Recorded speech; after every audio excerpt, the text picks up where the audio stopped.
when I had identity crisis, I knew I was lacking love. So, you know, as a child, you want to be loved. So you feel like, I felt like I was not loved enough. From home to school to my friends. Yeah, so I think that is why I was trying to, you know, to reiterate that, you know, to fight back, kind of fight back. And this is how bad it was. Form 4, just before the last exam ya agriculture practicals, nilienda nikaiba bulb zote za shule. Were you possessed? Not possessed. I told you it was bad news. Yes. Mimi na Njugushi tulikuwa tumepewa place ya kuishi.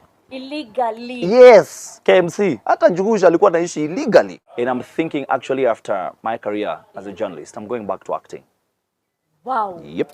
Hi guys, how you guys doing? Karibuni sana to Glow Up with Makena. Remember, this is where we bring you the creme de la cremes, and this is where your wishes are my commands. Yes, and we are shooting this episode hapa Bavaria Gardens, and subscribe. Subscribe, so now I'm your girl Makena, and I will introduce the legend himself, the master of all. Yeah? This man has seen life. Yani umekula life na ukayon, yani all sides. Because I'm an old man. When you're old, you're old, you do a lot of things, you know. Yeah. All right, so Fred Muitiriri. Na jina kwa mwanzo ilikuwa ngumu kuipronounce. So ni kama tu Makena. Is Makena hard? Makena. Mwali. All right, so Fred, yep. Kindly introduce yourself. Of course, tunakujua, of course. I mean, kama umjui yaki jamani, come on, guys. So introduce yourself. All right. Where we can find you. Okay. A little background check. Oh my goodness. We're going all the way back to the village. Yes. All right. My name is Frederick Muitiriri. I work with NTV. I'm a news anchor. I'm a news editor. I'm a producer. And I'm a reporter, war reporter. So if there's war anywhere, I'm right there. I'm a former police officer also. I worked with the Kenya Police for 3 years before I resigned and went back to school to study media. Also, I preach sometimes.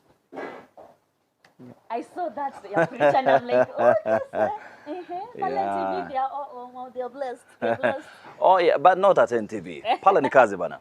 I do high school missions with CITAM. Yeah. So we go to high schools and, you know, speak to young people and just encourage them and tell them, you know, that is where we started and that is where we went wrong. So I try going back to high schools and, you know, tell them that this is where your foundation is at. Yeah. Nukujaribu tu. No kugeria mani. Kwetu ni Wanyororo. I'm a villager. I'm a true villager. You told me you're from the village? I'm also from the village. Vienyeji. From Maxi. Yeah, I'm from the village. Yeah. I was born, brought up in the village. I was brought up in Nakuru.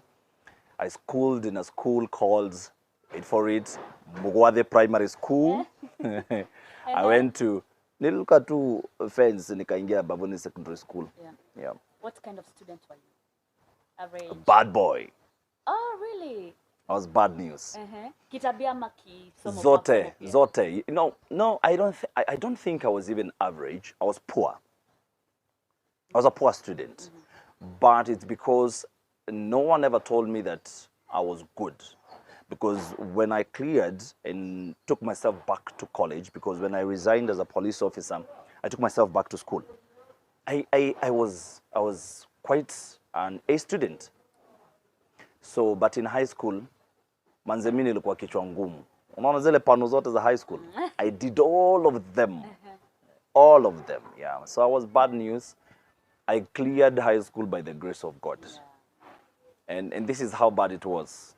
Form 4, just before the last exam ya agriculture practicals, nilienda nikaiba bulb zote za shule. Were you possessed? Not possessed. I told you it was bad news. Yes. And I'm telling you, if I was caught, mimi ningekuwa ndani. Bulbs za shule sasa. And it's not the bulbs. Unaona, I come from the village, and so our village, we didn't have electricity. So what we had ni bulbs zingine za battery. And they were very expensive. Back then, they used to cost around 2,000. So shule ikatuwekea so that tusome jioni. Ni day school. Hey. Hizo mimi nilienda nikitoka za form 3 zote za form 4 zote. Nikapiga kwa bag. Nikaenda nikauza 800. Yes, way after I left high school. Yeah. And our head teacher was mad. I'm sure if I was caught, ningelala ndani. So kushikwa. Sikuwa ishikwa. But the good thing is I got born again immediately after that. Yeah. That December of 2003 after I left high school. Yeah. Yeah. What really influenced your bad behavior? Because looking back, you can see and you ilianza juu ya hii. I tend to think it's because I grew up feeling lonely, like a black child. You know, us guys in media, we're very outgoing. We're very loud. Yeah. So what happens when you're very loud in the village, they think, wewe ni kichwa ngumu. And so everyone, including my family, my teachers, they never appreciated anyone who was, you know, outgoing. And so I was like the black, every punishment you'll find me there. Why? Because they believed I was not a good boy. Yeah. And so I grew up feeling lonely, you know, not with other children. You don't, and in the village, if you're not as bright as those A guys, yeah, you're segregated, you're called names. So there was all that. Yeah. And so when I look back, I think it's because I felt, and I didn't know about it, but later in life, when I had identity crisis, I knew I was lacking love. Yeah. So you know, as a child, you want to be loved. So you feel like, I felt like I was not loved enough. From home to school to my friends. Yeah, so I think that is why I was trying to, you know, to reiterate that, you know, to fight back, kind of fight back. Yeah. How many kids are you in your family? Four. Boys, single mother. Wow. Yeah. You're the firstborn, lastborn? I'm a secondborn. Secondborn of 4 boys. Firstborn is 2 years ahead of me. I'm just young. I just turned this month 38. I'm quite young. Very young. Very young indeed. Kamudu Karin. Come on. So there's that. Yes. The fact that my mother was single played a very big role in how we were brought up, and the fact that we were 4 boys, and she's alone and a primary school teacher. Now, being a child of a single mother, and your mother is trying to juggle between giving you food, giving you a life, educating you, and bringing you up. Yeah. It's a lot of work for one person. I have 3 children, and they're all girls. And I'm, yes. God bless you. Yes, the other way. Yes. It's a lot of work. Even one child, it's a lot of work. So sometimes I imagine my mother bringing up 4 boys. And I was the most crazy boy. See, I was outgoing. I would speak my mind.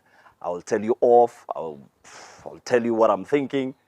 My other brothers were cool and calm and collected. I'm not. Yeah. I'll tell you. I'll tell you. Yeah, babangu tutaongea 1965. Bwana akirejea. So yeah, so I think that played a huge role in the way even I was acting up. Yeah. But your mom showed you all the love that she could. In the village, it's different. Okay. And you know, when we were being brought up, hiyo mambo ya love the wewe. Mambo ya love in the village is, even the parents will tell you, si nimekusomesha. Si wewe unakula, unalala, unataka nini ingine? Hiyo ni mapenzi inatosha. Yes. So they took that from their parents. So it's a generation. You have to understand where they were coming from. They will not show you love the way we know love, but they will not, you know, they will not put you in a place where you feel that you are hated. Yeah. But that kind of, you know, for us, the 4 of us, I don't know about my brothers, but I felt, you know, lack of a father played a very big role, even in my later, you know, my later life. Yeah. How was your relationship with your brothers? Growing up good. Right now? That's normal. Yeah. That's normal. We're okay. But I think my mom did a lot of good work because we are very tight.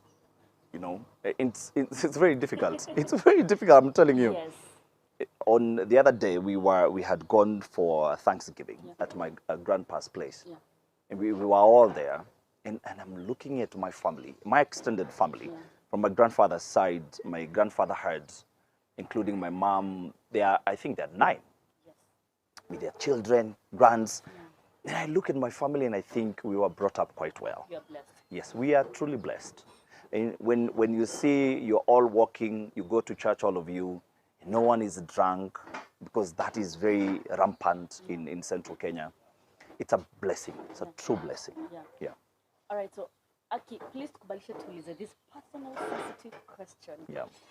Your dad, Yeah. at some point, as much as you felt that your business, did you ask your mom about it, and what was her response? Not very good, just like any other parents back in the day, and especially depending on how they parted ways.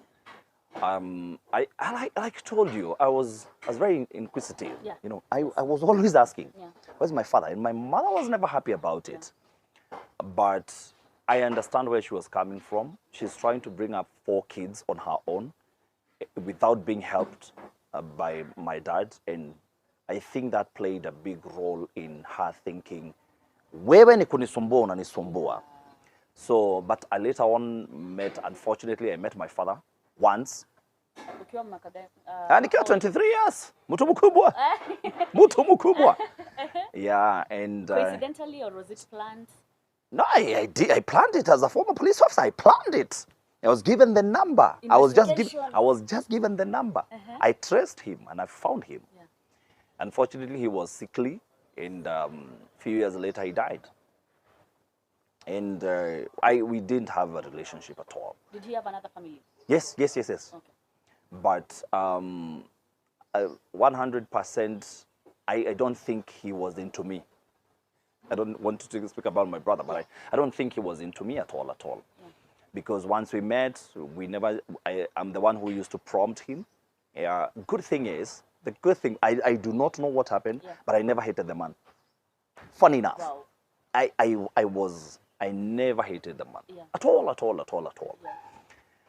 Yeah. And that is funny because I was one angry young child when I was growing up. But to my father, I felt I was at peace with him. I think I'd prayed him enough times because I tend to think, I don't know, probably he was feeling guilty of not doing his responsibility. Yeah. Wow, so at some point, did you have to go for therapy to just overcome these emotions? Afrika wanaendaka therapy. Ama uliomba Mungu akakutuliza? Yeah. How did you cope with it now after understanding yourself intentionally now? I'm trying to put words into this story. Yeah. I felt a lot of rejection. I don't know how God took me from Nairobi. Kazi yangu ikaisha hapa Nairobi, nyumba ikafungwa. I went back home to Nakuru around 2011, 2012 with the promise of another job in Nakuru. And that job did not work out the way I had thought. And that year, 2012, I found myself in Bible school. Yeah, that's how I started. I told you I can preach. Yes. Tunaweza hujia. Not to hujia, at a guy. So, at a guy.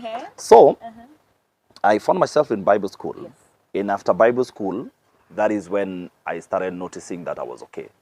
What I did not tell you is that at the age of around 2011, 2010, I developed depression, a bad depression. How did you, How did I discover? Yes. That's what you want to ask. Yes.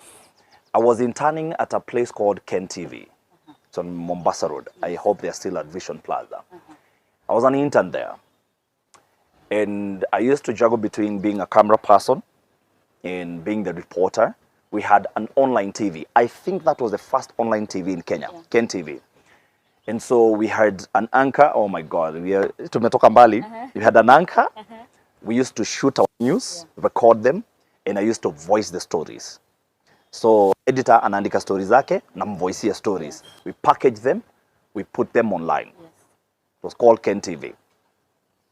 And then, so I was doing that very well. I was there for 6 months. So the first 3 months, I was doing well. Yeah. And then one day, as I was reading, I noted that I was reading one para in an hour. This is something I do in less than 30 seconds. Yes. I was repeating. It hit me. I'd been repeating like 45 minutes. Yeah.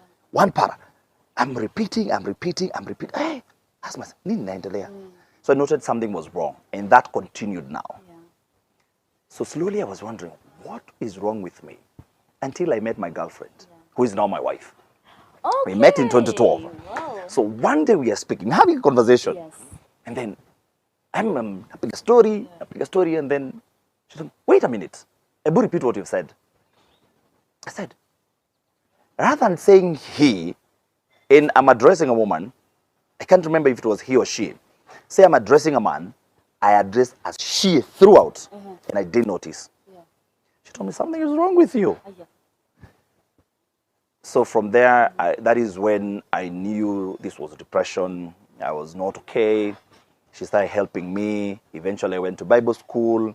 So the depression went. All this bitterness that I think had harbored in me went.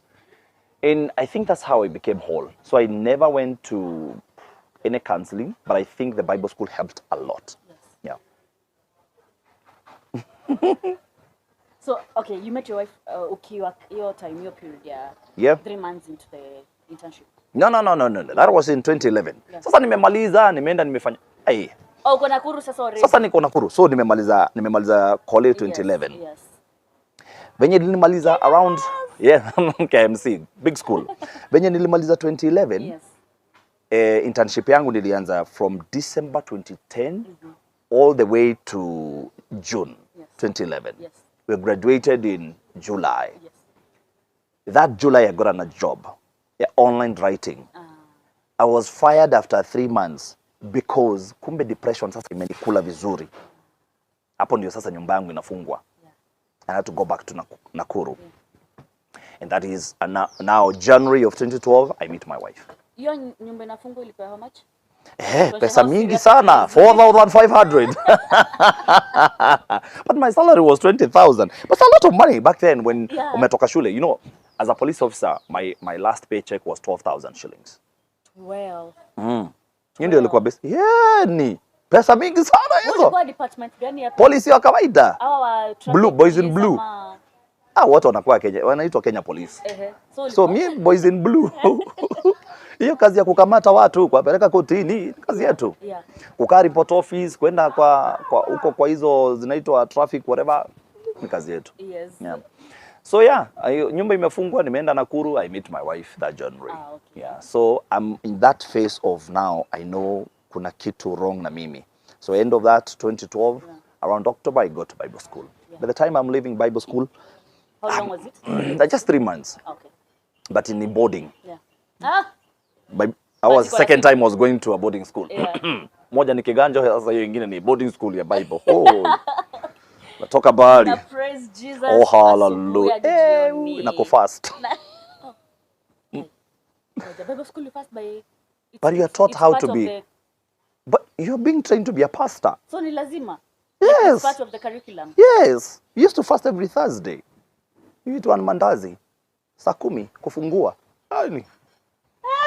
Bible school, you're taught how to be a pastor. Wow. And if you're going to lead a congregation, you have to be like a pastor. Yes. So they have modules. So the first module is 3 months. After 3 months, mimi nafikiria nilikuwa nimeenda hapo juu ya depression. Nikahiliwa. Na ikasaidia ukawa. Sikumaliza, they have like 6 modules. So I didn't finish. I did the first module. And because I didn't want to be a pastor anyway. Nikaenda nikiendaga. Yes. All right, so tumekimbia. Turudi pale kwanza kwa polisi. Watu wanasikia polisi, then wanasikia Bible, then wanasikia media. So which one did you do first? So after high school, let me take you back in 1996. I was in class 6. One day I'm commenting. Don't say your age. I'm commentating. Najifanya mimi ni Ali Salim Manga, natangaza mpira. Mama mmoja akaniona akasema, by the way, hii kizungu yote nimeongea, by the way, si kizungu. Mimi nafanya kazi kwa Kiswahili. So naongea Kiswahili nalipwa. The NTV is Kiswahili. I'm in the Kiswahili department. So that day, Mama Maina had me commentating football. Jamani, akaniangalia. Akasimama, by the way, I still remember. It was around 6:30. Akasimama, jioni. She looked at me, she smiled. I wondered. Mama Mina alikuwa kanisa yetu. I wondered, Mama Mina nini, kwa nini ameshangaa hivi? Akaniambia. She spoke to me in Kikuyu. Muitiriri. You'll be a great radio man. That was it. I knew my career from then on.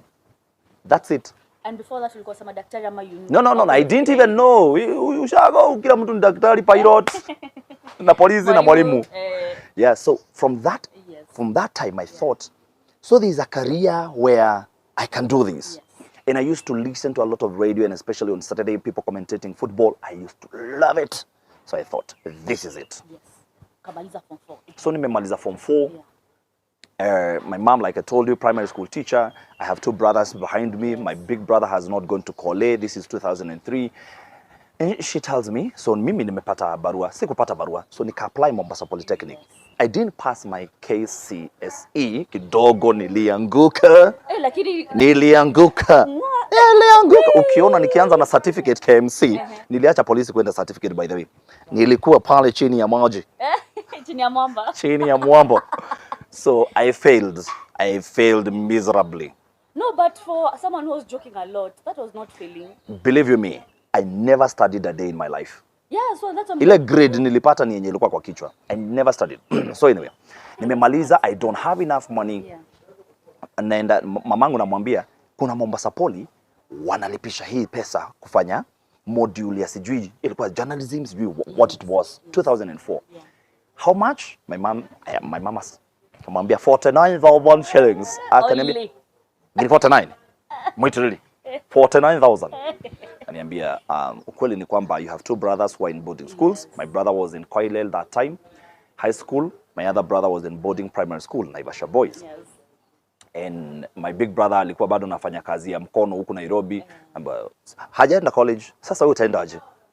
Nikatii amri. Nikaambia bwana nipe kazi nijisomeshe. Wow. So that is how I ended up kwenda Kiganjo. Yeah. Na kuwa polisi. Yeah. I started saving immediately nitoka Kiganjo. Si nimeambiwa ni 49,000. So me I thought school fees yote in my village. I thought school fees ya hii mambo ya kusomea hii mambo ya mass communication ni 49,000 shillings. So nilijiambia ile siku nitapata 49. Kama polisi watanipea transfer mahali nitatoka. Yeah.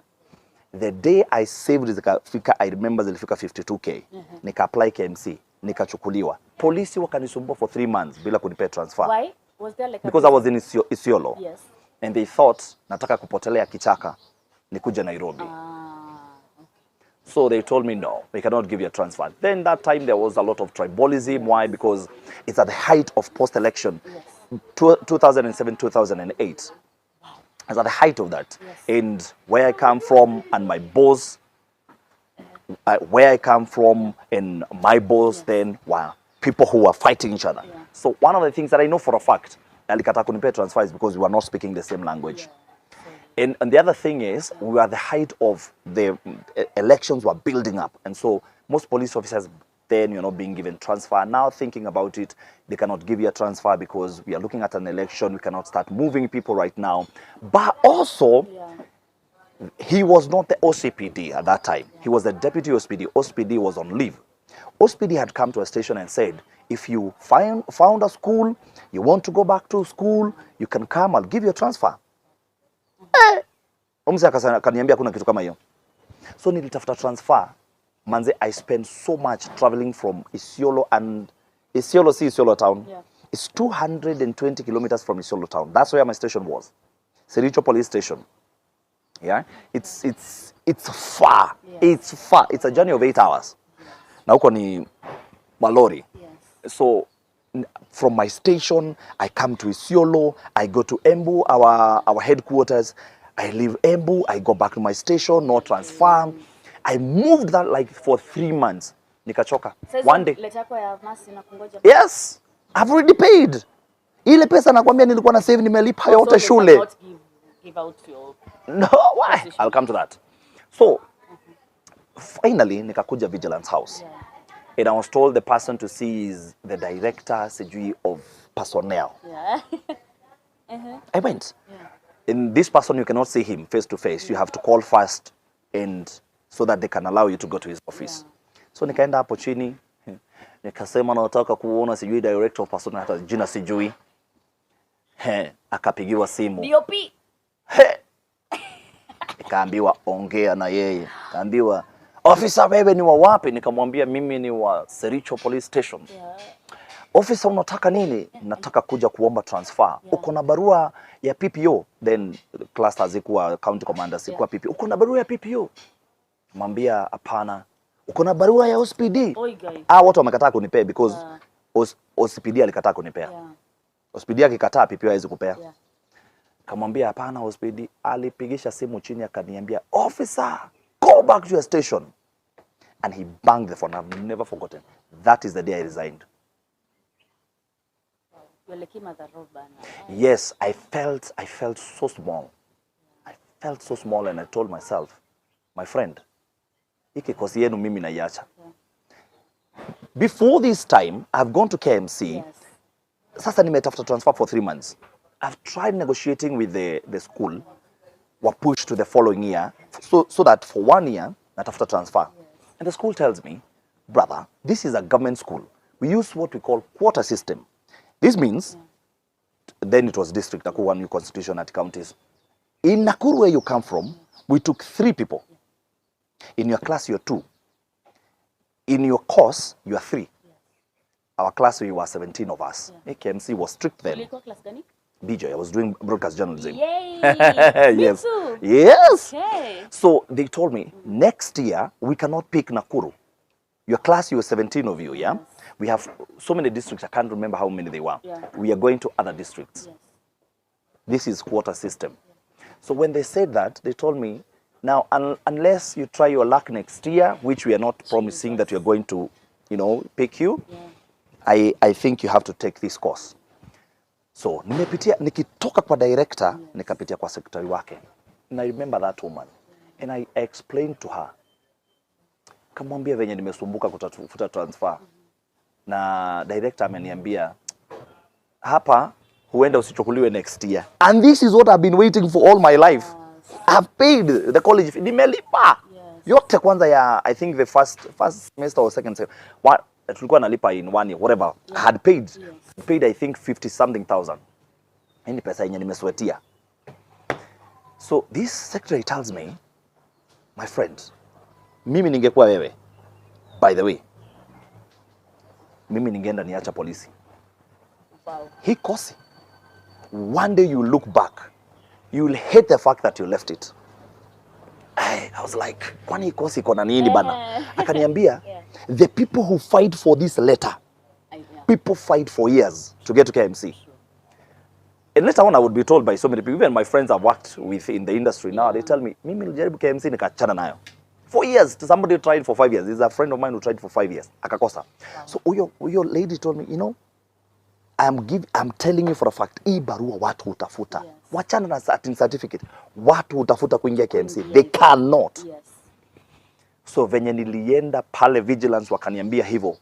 Na nilikuwa nimeambiwa KMC, this is a good school. I didn't even know it was a government school. I thought, mimi niliona tu kwa gazeti, nika apply. Na nikachukuliwa. So I thought, venye niliambiwa nikasema, nimeacha kazi ya polisi. I resigned, niliandikia barua vigilance. Nikaenda, I only told my uncle, brother to my mom, nimeachana na kazi ya polisi. I went to school. Of course. Angelia kwanza. Angelia. You cannot. Hii ni kazi ya serikali, huwezi acha. But I was so determined to do media.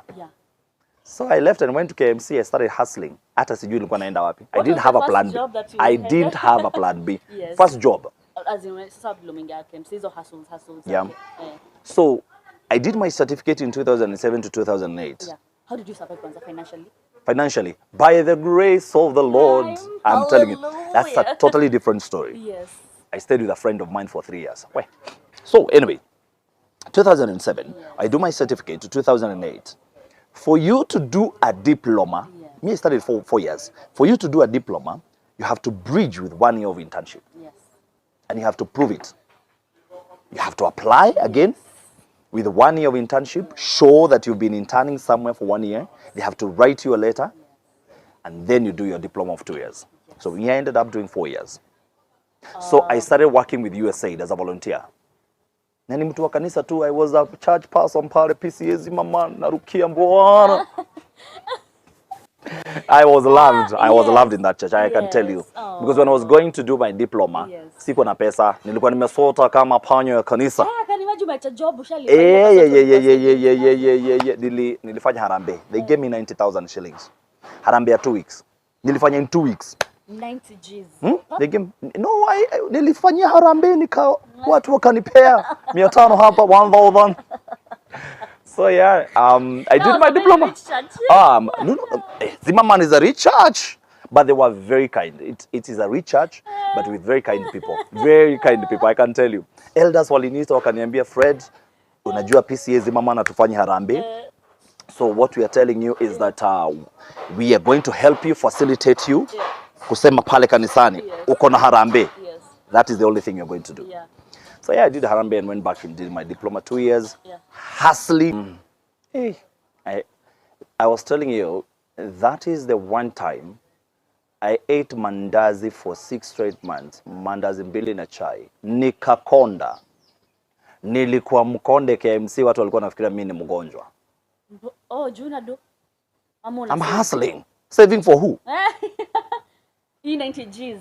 Uliongeza kwa school? Ilikuwa school fees yote. Oh. My school fees was 85,000 shillings. Oh my God. Yeah.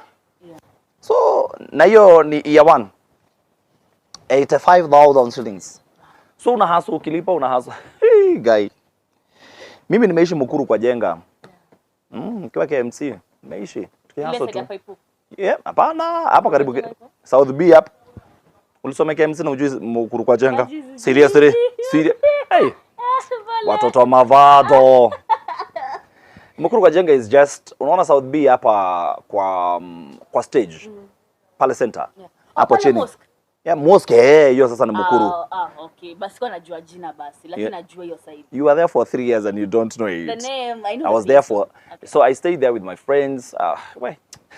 It's a long story.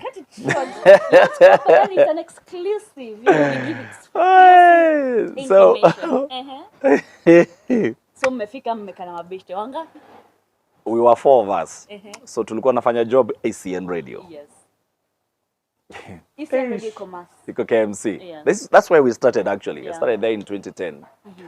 So mimi kanyumba kangu kwanza juu ya kuhaso sana.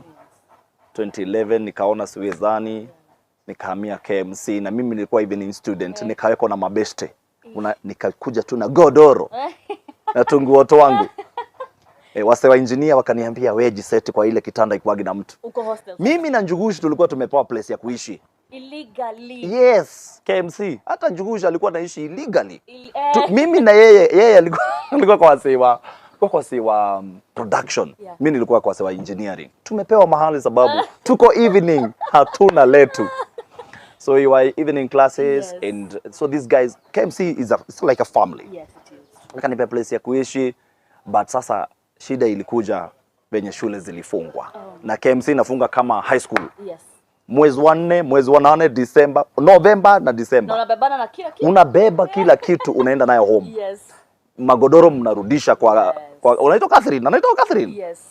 Uko. Haya, Catherine bado alikuwa? Yes. Haya. Oh, she's been there since forever. Yeah. Lakini Mokonyoro, you do find Mokonyoro? Yes. Mokonyoro retired. So anyway, ama alirudi KMC. Sijui alikuwa? Mokonyoro. Na kulikuwa na mwingine yule light skin, yule madamtiaji. We won't put that on air. You know her? Yes, I know her. Huyo kwanza ndiye alikuwa ananifukuza nisipewe food. Huyo alinisumbua sana. So anyway, life was difficult. So wasa wamekupe place ya kuishi, but wakupei food. While food yake tu anaendea kwa meals. So hapo nje kulikuwa na canteen, naenda nunua mandazi kwa Kilonzo, alikuwa anaitwa Kilonzo. Nunua mandazi, manzi. Nunua mandazi 2. Chai ilikuwa free. So chai wangenipea. So chai naenda nachotewa na mabeshi naletewa na kibirika. Naletewa na birika. So chai uko nayo mingi na mandazi 2 for 6 months. Lunch, dinner. That is what I ate. Breakfast, from January 2011 to June nikiwa hiyo internship. Nilikula mandazi 2. Ndio uzuri tu tukiwa kule kwa KNTV.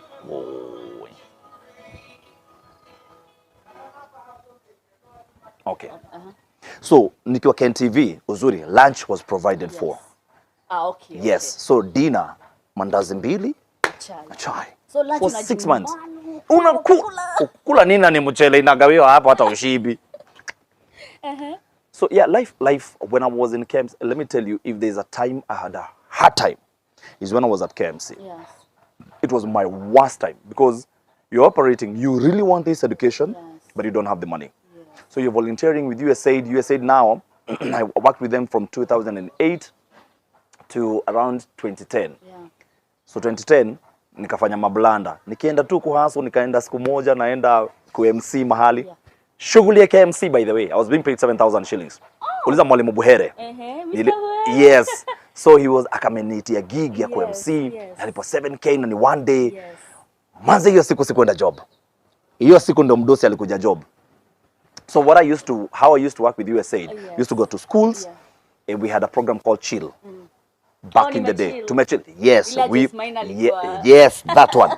That one. Yes. So we were working with that program with USAID, going to school, teaching children, young children how to chill and all that. Yeah.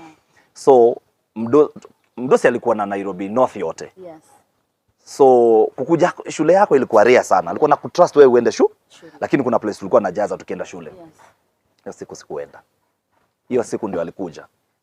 Ananiambia, mdosi, Fred, where are you? Kamwambia, I'm in school.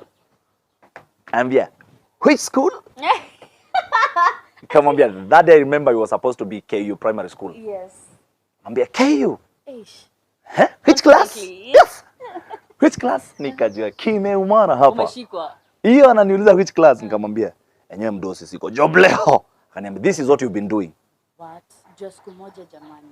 And I'm telling you, for like a whole year hakuwa amewahi kuja kwenye tuko. Yes. Alikuwa anaenda tu shule zingine because we were in the same church. She trusted me. Yes. So much so that I used to have very good reports even at the end of when we were having our meetings. Yes. So this one day when she went, I was not there. Okay. And it was and I'm telling you, sikuwahi kosa siku ingine that one day. Yeah.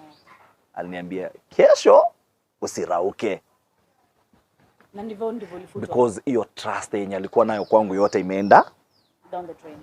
But she was very kind.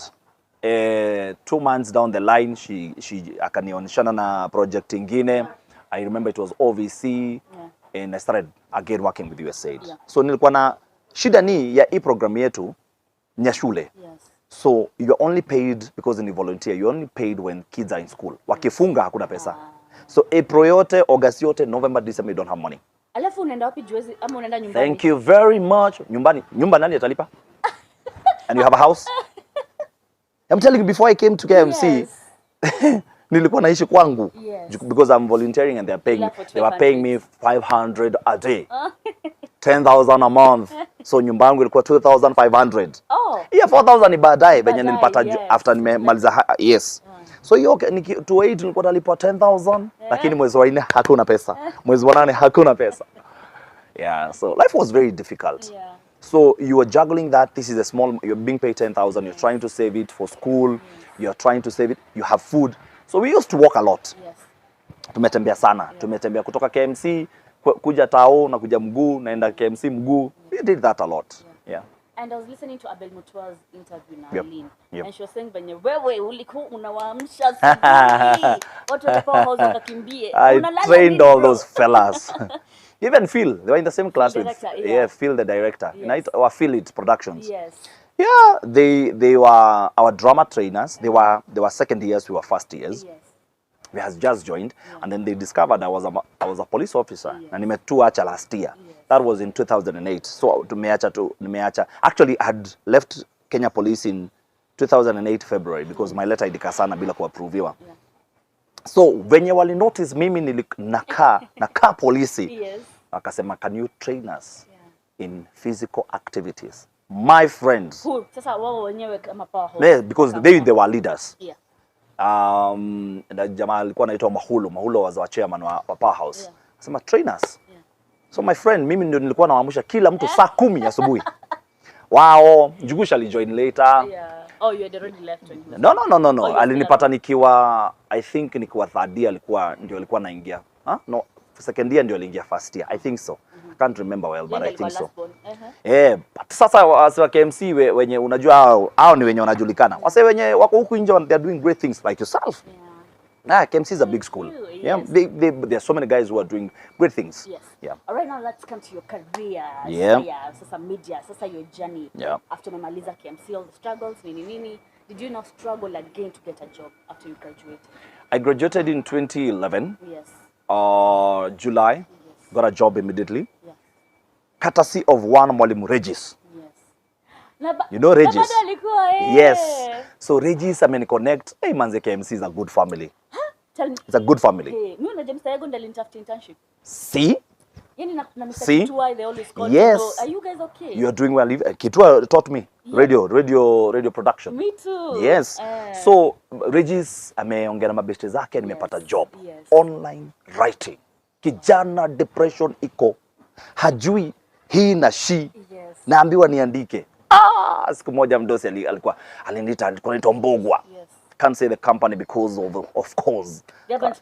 Mbogwa kaniita akaniambia, Fred, are you okay? Yes. What you're writing? And you're from KMC? No. Yeah. He's team to KMC. Yes.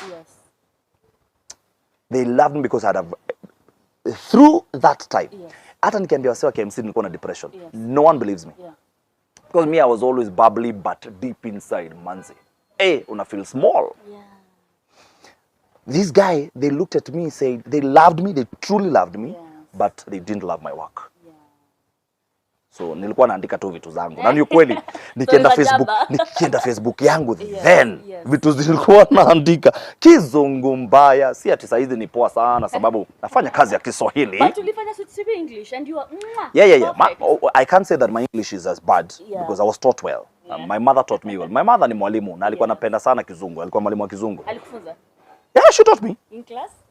Class 5, 6, 7, 8. Yeah. Hata mimi nimefunzwa class 3 and 4 by my dad, and my mom taught me in form 1 and form 2. Wazazi wako ni walimu. Wow, that's very good. Yes. Yeah, my mom taught me. Yes.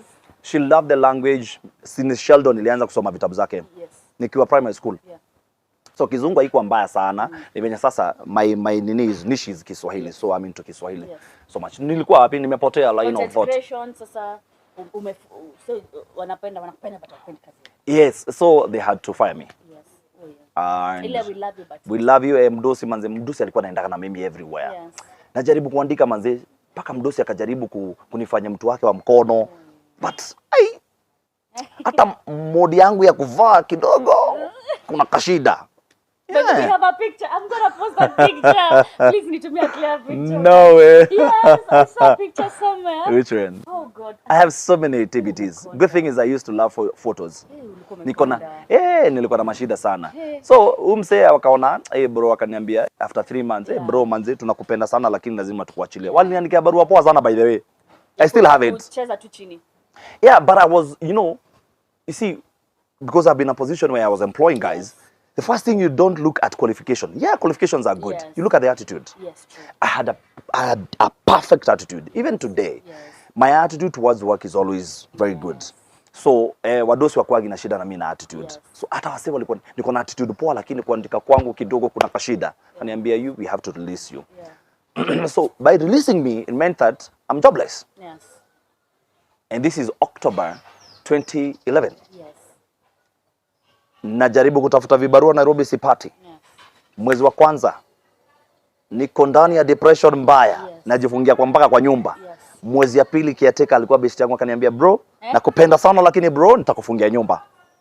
Kaniambia lakini kabla niifunge, sababu leo ni date 24 mwezi wa pili.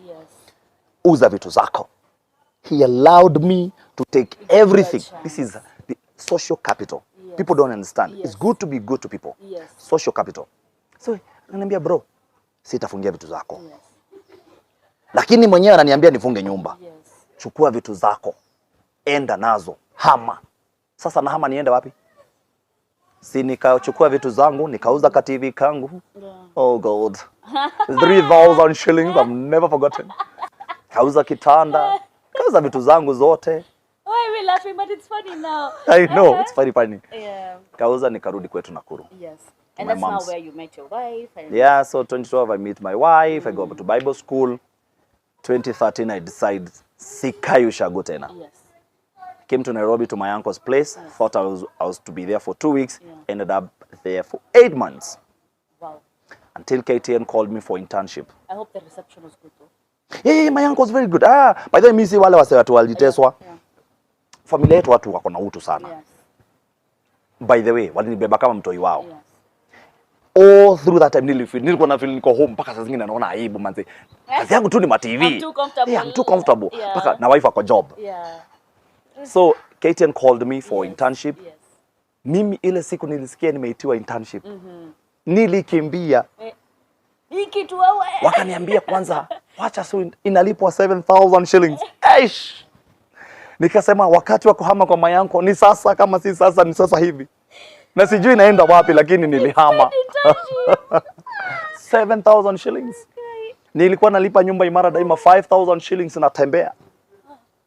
KTN every morning. Unatembea kutoka Imara? Yes. To KTN? Yes. Okay, no, it's not that far, but it's far. It's far. It's far. Ni 45 minutes walk. Yes. Every morning unafika job ukinuka kajasho choo mbio. Kufreshen up ndio ukae kama mtu. But na washrooms, that's a Yes, good a thing. good As in place. ya kuoga, Standard gym. was a good place. Yes. Vile niliingia Standard, I told myself, I'm too old to start looking for other internships. Yes. This is, I think I was 27. This is it. Sitoki huku. Sitoki. Hapa sitatoka. Nikaambia Bwana sitoki hapa. Paka unibariki. Home. And I told that we were 4 interns. Yes. Na by the way, Ulikuwa interview. department gani? Sorry? Nilikuwa camera person. Okay. STO, studio technical operator. Ungenipata na mamenjes nikizu. So nikaambia God manzi hapa sitoki. Yes. Mimi lazima nasikia kama nakuwa na radio hapa because I did broadcast journalism. Yes. Nataka kuingia kwa hiyo radio. Yes.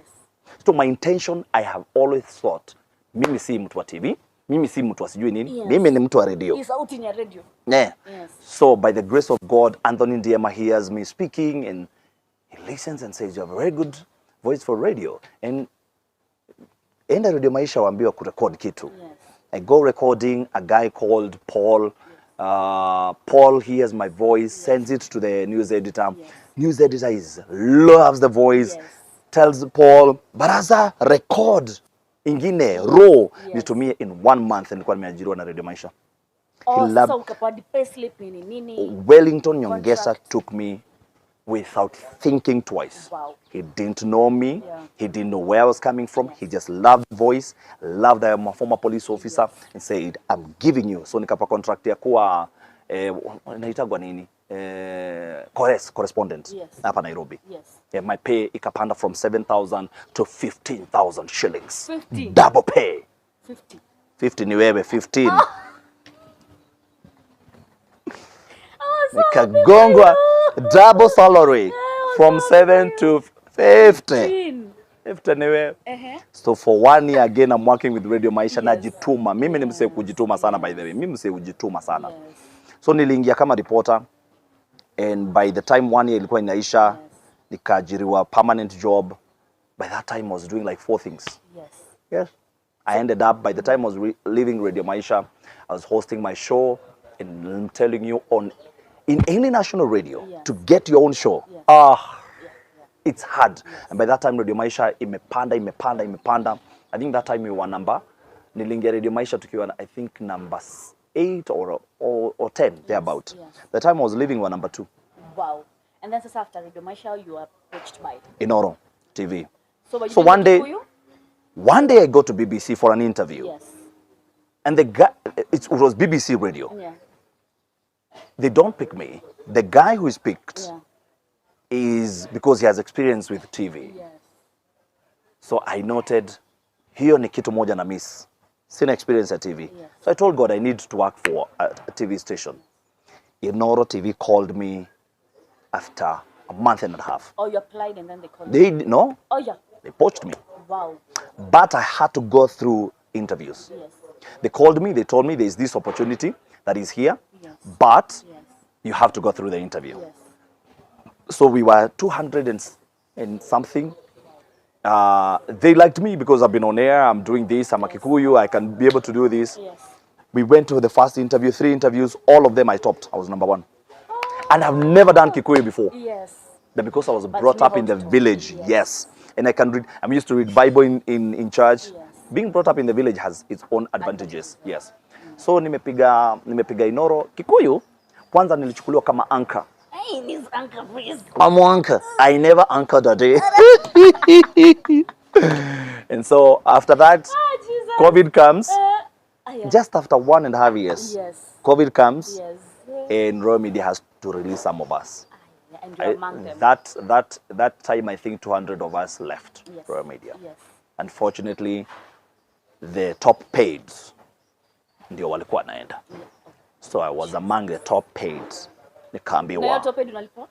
Okay. Zilikuwa pesa mingi. Wacha nisiseme hapa. 50 Hey, I not hey, by this time nilipanda hata nilitoka kwa 50. Nikiajiriwa Radio Maisha after 1 year. Hey, my salary I think was way no, it was 50 plus. Wow. But that is the beginner. Yes. So after that, I worked there for 5 years. Yes. Imepanda like every year. Yeah. But that time I was living, I had good money. I won't say how much. How? But the time in Oro is picking me. Yeah. The figure I quoted is what they gave me. Wow. Without negotiation. Yeah, that is what whatever I quoted is Yes. what they gave me. But within the scale of an anchor. Yes. So after that 1.5 years, COVID ikakuja. My goodness. Tukafutwa kazi. Yeah. Watu wanasema ni redundancy lakini ni kufutwa kazi. Acha kuipa. Tukafutwa kazi. But I know they didn't have a choice because Corona was there. Yes. Kila mtu analia, hakuna biashara. Yes. Kwanza media yetu ndio iligongwa sana because advertisers, business, they're closed. Yes. In 8 days, by the grace of God, that same day we were laid off.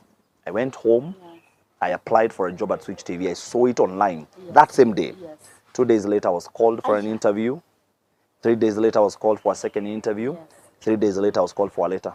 The God of Frederick Muitiriri. Yep. I tap into that blessing because you should. What? You should. And I was not called in just as an anchor. Yes. And this is an English TV station. Yes. I was called in as manager. I was managing a whole newsroom team of 30 plus people. I'm having shivers. Yeah. There's a God in heaven. There is. 1.5 years later. Yes. Business is bad. Corona has hit media badly. Yes. Switch TV closes. But that's at the height of it. That's why I knew you. That's why you're saying me. We were such big fans. And mom, yeah, yeah, so Corona imeharibu biashara kabisa. Yes. They have to close down. Yes. They closed down the station with my 30, I think we were 32 staff members. Yes. In my department. Yes. This had, for me, I knew I would sort myself out in a way. Yes. But for my young people, I felt very bad for them because they were starting. Yes, they were starting off their careers. Majority of them, my average age in the newsroom was 22. Yeah. These are young college graduates who have started their career, and all of a sudden that door is shattered. So that pained me. If there's something that pained me was seeing my young, they're very young kids, you know, telling them that the station, actually tuliitwa si tu abrupt tukaambiwa tunafunga in December. It was December date 11, ambayo inafungwa end of that year. Yeah. And I looked at those young people, they were just crying. There was first salaries, ndio wameanza kuenjoy, wamemove out kwa wazazi. You know, that hit me big time. Are there some at least who were able to get opportunities for them? Yes, not really myself. I can't go bragging at it, credit myself and mimi nilifanya. Yes. But of course, through, like I said, social capital, I know people who are here. There's this, they ask me, oh, these guys, how good are they? I tell them their strength is this and this and this. In 3 months, 60% of them are employed. Wow. By the grace of God. Me, in 4 days, I had a new job. Yeah. And TV 47. Yes. I went in 4 days after kufungwa. Yes. I had done an interview with TV 47 because I had seen the signs of Switch TV going. And your instincts were right. Yes. So I went for an interview in between when I was working, and they offered me the job. Yes. That time I was still with Switch TV, but nikakata. So when kiliumana wakaniambia ndugu ulikataa kazi bado iko hapa. So, my very good friend called Masharia is a very good man. Yes. They interviewed me and told me, hey brother, I hear, but pesa hatuongezi ni zile zile tulikuwa nakwambia. And the industry was doing very bad. So eventually I went to TV47. I was there for 6 months. The award where we met at the awards. I did a story in Baringo. Actually, won this year. Yeah, 2023. Yes. It was a big award. Najia. It's the biggest awards in media. Yes. I was very glad. I did that story when I was at TV47. Yes. I had a very good support system. Yeah, my bosses very supportive. Masharia being my boss and Abu being our CEO, they're very supportive. They had me nataka kufanya mambo ya war reporting. Kanituma Baringo, nikaenda Lamu. Kukiwa na hizo vita. Hata saizi nafikiria kwenda Lamu. Saizi watu wameanza kupiga pigwa. Yes. Yes, that is what my strength is. So anyway, I worked there for 6 months and one day I was seated and NTV called. Yeah, after 6 months, NTV called, and of course, I had to go. Yes. Kaitikia mwito. All right. Yes. Record. Okay. So yeah. Okay. I was called. My boss. They said they're looking for someone. Oh, elections were coming. And NTV employed me 20 days to elections. Wow. Oh, yeah. Timing. Mungu naye ni nani? You know what? Perfect. So, I've worked for radio for such a long time. Yes. And I've worked in different media houses in different languages. So I don't have like an identity. I have an identity at Radio Maisha, Kiswahili. Yes. So even when they're calling me, it's the people I used to work with at Standard who recommended me. Yeah, I'm telling you, social capital once again. The people I worked with at Standard, they recommended, they say, this is a good guy. They knew me from Radio Maisha. So, but it's which I was doing English at Inoro Kikuyu. So they were like, TV. But at the good thing is, at TV47, I was now doing Kiswahili. So they called me, now elections came. And by the grace of God, they sent me to Bomas. Sijai nga kama wakati kama huo.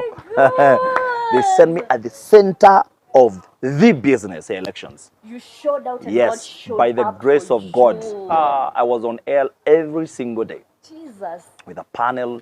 Yes. And we did very well. I believe NTV did really well. And eventually after that, I didn't come in as an anchor. Yes. I came in actually as a producer.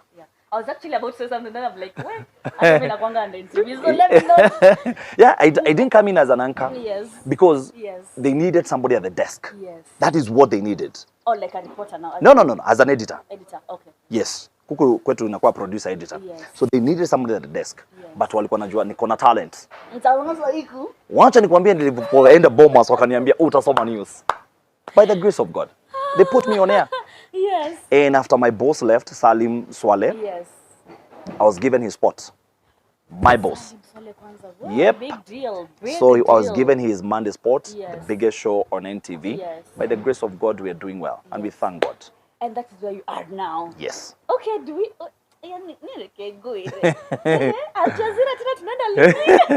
Mungu akitaka. In his time, I keep telling people, in his time, in God's time, he makes everything beautiful.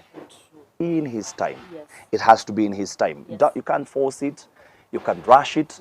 In his time, he comes through.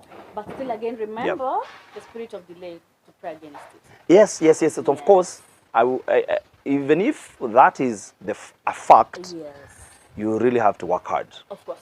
In this industry, ni ya kujituma. Ni industry ya kujituma sana. Because I remember when my boss alinichukua pale Radio Maisha aliniambia, uko na roho poa sana ya kusoma. I was 27, I think I was 27 plus. Kaniambia, bro, uko na roho ya kutaka kujua. Na you're not lazy. Me, I've never been lazy in my life. I think police ilinisaidia na hiyo sana. Working so hard, even now, what I'm employed to do, I don't do it. I do 3-4 times what I'm employed to do. At Radio Maisha, I was employed as a reporter. I was a producer, creative producer, editor. I was anchoring news. I had a show. I had actually 2 shows at one point. So I was doing like 5 things beyond what I was doing. At Inoro, I went in as an anchor reporter. I became a sports editor. at TV47, I went in as an editor. I went back to reporting. Yeah. You get? Yes. At NTV, I came in as a producer. I'm anchoring. I'm producing news. Yes. I want to now go back to the field. Yeah. You know, you cannot wait to be given. Industry ni ya kuchukua. Yes. Yes. You have to work really hard. Yes. Yeah. Wait, when did you guys get married with your wife? You can see her in 2014. Yes. 2014. She's been with you through the Hey, huyo ndio ameona. Wachana sasa na hiyo marriage. Marriage because I got my permanent job at Radio Maisha a month to our wedding. God. What? That's a whole different story. I'll give you someday. So we've been married. You now have been married. This November it will be 9 years. Happy anniversary. Yes. Now your 10 years been Twitter. Amen. Amen. Yes. So it's been a good ride. I have the best friends. Yes. We fight a lot, Yeah. but we love each other deeply. Yes. We have our weaknesses, Yes. but if there's something I've learned, if you have the best partner, you will go to the highest of heights. Yes. I am telling you for a fact. The way we started and where we are today, it's because we hold each other's hands. Yes. What do you want to do? I support her. Yes. You want to go back to school? We support you. Yes. You are done? We support this. Yes. You have this project, so you have to be partners. Yes. Na ni ile partner ya, I tell young people, young people are saying, my money is my money. I'm telling you. Yes. Yeah, so I thank God. You've had a good time Yes. for 9 years. You've got a good time with 3 children Yes. now. And you keep your family very private. If Yeah. your kids, before 18, Yeah. decide to get into this social media space, Yeah. maybe you realize, maybe she can act, she can do this. Yeah. The way Abel Mutu has introduced Mumbus to us. Yeah. Do you think that's something, a line that you will take for your kids before they get to 18? Yeah, at 12. At 12? When they can make the right decisions. Yes. I know at 12, kids can be able to make good decisions.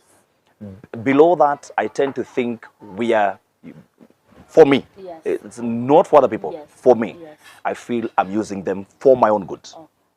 So I say no. I've kept my children. You will not see a picture of my children online anywhere. You won't see. You won't see. You won't see even one. Yes. It was on purpose. We decided from we do not want to expose our children because they have their own life. I do not want them to come, and we're in an age where they will ask you questions. Yes. Why did you put me online? Did I tell you to put me? No. But at 12, I tend to believe they can make their own decisions to be online. It's upon them. Yes. But even if they will be online, you'll not see me tagging them or probably for their own profile. If they want to model, my firstborn daughter looks like she can be a model. Ooh. She looks like she can act. She's very athletic. Yes, it's very much me. Yes. So if she wants to follow that direction, I'll support her. Yes. But not me trying. Yeah. So it's niye ajitafutie kama anataka kujitafutia hivyo, I'll support her. Yes. Yeah. I love this. As we close up now, yeah. Yeah. What's the toughest story you've ever done? Especially, okay, acha to specify hapa kwa the war stories. Yeah. Ama, what was the hardest thing to see ukiwa in your line of career? Which career? In police ama journalism? Let me say journalism. Because of course. Journalism, you're on the side, so you can see everything. Police, you're inside. Ama, we say both. All right. Give us 2 instances. Police, I think I feel bad for police officers in Kenya. Let me start from there. Yes. Because I think they are not valued as much as they should. Those guys overwork and they are not compensated as much as they work. Sometimes I hear the arguments that, si, walishika D, walipo hivo. You have no idea how much work those guys do. Yes. So when I keep hearing people telling me, oh, police are corrupt, I say, Kenyans are corrupt. Hakuna mtu ashaishikiwa bunduki akaambiwa, toa. Wakenya wanapenda kupea polisi. Why? Because Kenyans don't love law. They don't. They will do everything possible wasipelekwa kotini. Yes. So, but I feel the police officers are not appreciated. So I hated the fact that they live like peasants. Yes. Police officers in Kenya, they live a bad life. A very bad life, and I hated it. This is one of the things I went to, where I was working my headquarters, there's a house, ilikuwa ya matope. Na nakumbuka one time kukinyesha sana 2006, kukanyesha Isiolo. Hiyo nyumba ya matope ikakuwa na kishimo. Hata hagwa iziba. Ilikaa hivyo for 3 months. Ameweka tu ameweka cardboard. I used to, and I'm looking at these police officers, the way they were working hard, and then that time, because we were few, right now I think the ratio is better. Yes. You're working for 13, 14, 15 hours, and then you're coming back to a house like that. Wow. The living conditions ni mbaya. Mimi kwanza nilikuwa nimesema hiyo maisha hapana. Yes. Hapana. Yes. And if I ever become president, oh God, hear my prayers. Amen. The first thing I think, your God will do it. oh yes, Fred. oh yes, there's nothing impossible under the sun. Yes. I think police officers, you just need to train them well and pay them well. Yes. Saizi nasikia ameongezewa 1,000. I mean, your starting salary of 20,000. Anyway, astai kuongea sana. But so that's one of the saddest things. I know there's so many stories I saw ya watu, but sasa ya polisi, their welfare is not well taken care of, and I feel very bad about them, and I see them wanateseka na hawawezi andamana. Yes. Oh. Polisi hawezi andamana. Why? Because polisi wakiandamana, Anyewe inchi itakuwa chaos. The country will burn. Yes. So they cannot. Yes. They cannot do that. Yes. So hakuna mtu wao kuandamana juu ya polisi. Yes. So anyway, that is policy. In my line of duty as a journalist right now, I think the saddest story was the one I covered in Lamu. Yes. Forget about Baringo. Baringo was a special case, and I feel bad for them, and I felt bad for them. But I think I felt more for the guys who are in Lamu, because a majority of them are Kikuyus. Where was I? Lamu West. Yes. And it was not their own volition walienda huko. Yes. They were forced there. They were taken there by former regimes. They were forced to go live there because someone, by their own words, by their own admission, someone took their land in Kikuyu land, took them so far off. And those people, they always live in fear. So I spoke to so many Kikuyus there. So, you know, unfortunately, it's where I come from. These are the people who are speaking the same language and seeing the way they live. Some of them, actually, majority of them, they were born there. But their parents were forced to go there. And they tell you the way they've been terrorized, and they do not know any other home. You know, there's no such bad thing like wewe unajua uko si kwenu, lakini umezaliwa huko, and there's nowhere you can go. Na huko ndio umeishi maisha yako yote, you lived there, watoto wako wako huko, baba yako wako huko, watu walikuja 1969 to 74. So unamwambia aende wapi, na yeye amezaliwa huko. Anaongea Kisapere pole, bana kuambia huku ni home, yes, na tuko na shamba huku na tumenunua huku, but we live in fear. You know, I think that's the saddest story I ever covered. And the way they are killed every now and then, majority of them you find wanakuwaga tu watu wenye wametoka huku bara, si watu wa huko. Yeah, I think that's one of the saddest story I ever covered. Of course, Baringo was the story I won awards. It was very special, and I'm glad the government is doing something in Baringo and those 6 areas. Yeah. And now that you're the voice of the people, and you've experienced the police side and you know the downsides, is there anything that you're trying to do to speak for the policemen now that you are one of them? I'd be lying to say that I'm doing it. Yes. Why are you scared? Are you... No, I'm not scared. I think I said there's a place, there's something I wanted to do, but I think that the time is not ripe. Like I said, everything has its own time. There's something I want to do with police and just trying to bring the other side of police that people don't know. And I'm hoping I'm going to do it before I leave this industry, because yeah, I'm hoping to do something about it. Yes. And I'm hoping to be an advocate of police officers. I know there are so many ills in the police force, but I'm hoping to be an advocate of police officers. There's so much they do that is good that people don't see. Yeah. They are overshadowed by the bad. Yes, and in corruption too, you nasikiaga. But you see, let me tell you, usiseme ati police ni corrupt. And I keep telling people, Kenyans are very corrupt. Ni venye tu hii mnaonaga ya barabara. Na sasa wameambiwa tolewa hizo road blocks, sijui mtasema corrupt wapi tena. Na wacha tuone. Because hizo road blocks watu msema ni corrupt. But anyway, Kenyans are corrupt. And Fred, we see you as a very serious person. So, what do you do for fun? Maybe, mimi ni TikToker. TikToker? Mimi ni TikToker. Olai! Yaani ujaniona tai. Nenda unitafute TikTok. You know, I used to be in drama. I used to be in drama. I'm an actor. Yes. And I'm thinking actually after my career as a journalist, I'm going back to acting. Wow. Yep. So that is like a retirement plan. Yes. Yeah. Hata si retirement. Acting tunapika mpaka na 90. Tunaenda kama kaguka hivi tuna act. Si ndio. That's a good thing with talents. Yes. It will never fade off. Yes. Yeah. I'm also a creative. We do something with my wife. We love marriages. We talk to young couples about marriages and how to survive, and especially the first 7 years of their marriages. I'm happy to make him happy, honestly. And that for me is giving. It's not because you're very nice. It's because I love my happiness. Because if I make you sad, that sadness will rub off on me. Who wants to be sad? Wow. In our social media, naitwa Frederick Muitiriri. You'll find me everywhere. I'm Fred Muitiriri. Either Frederick or Fred Muitiriri.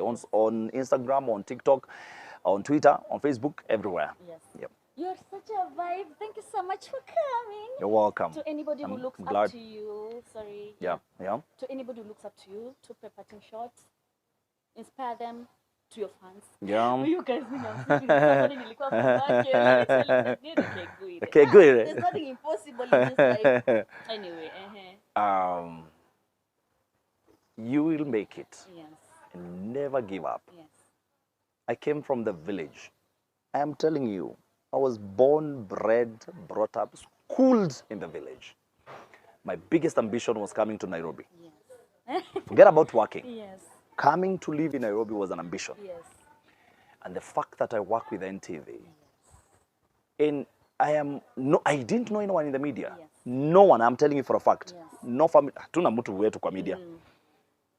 If I'm working for NTV, there's nothing you can't do. Yeah. And I'm telling you, under the sun, there's nothing you can't do. Yes. You will do it. Yes. Let's give it time. Yeah. If you guys haven't told chills man in this episode, thank you so much. Thank you.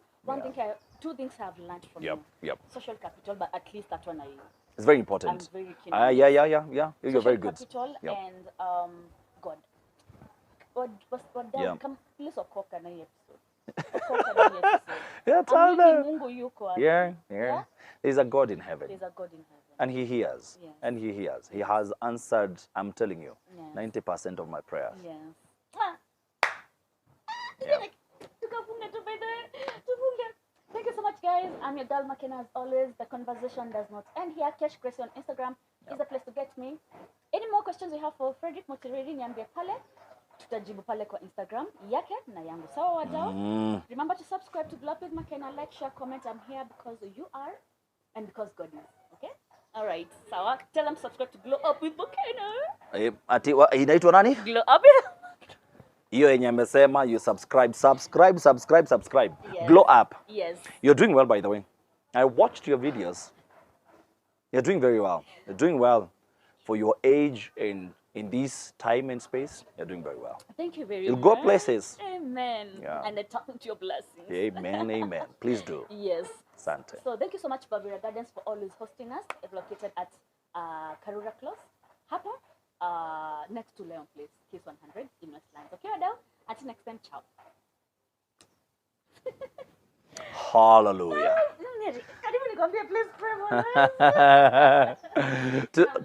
Sasa mtatoa pesa ya sadaka. 6, 7, 8, 9, 10. 1, 2, 3, 4, 5. 6, 7, 8, 9, 10. 1, 2, 3, 4, 5. Oh, you want us to sit here? You know, I look like your father now. I look like your father. Good morning. How are you? I'm good. Kasalama. Babes. Oh, Maureen, tumeanza kurecord. Hello, Maureen. Aya, sasa. All right.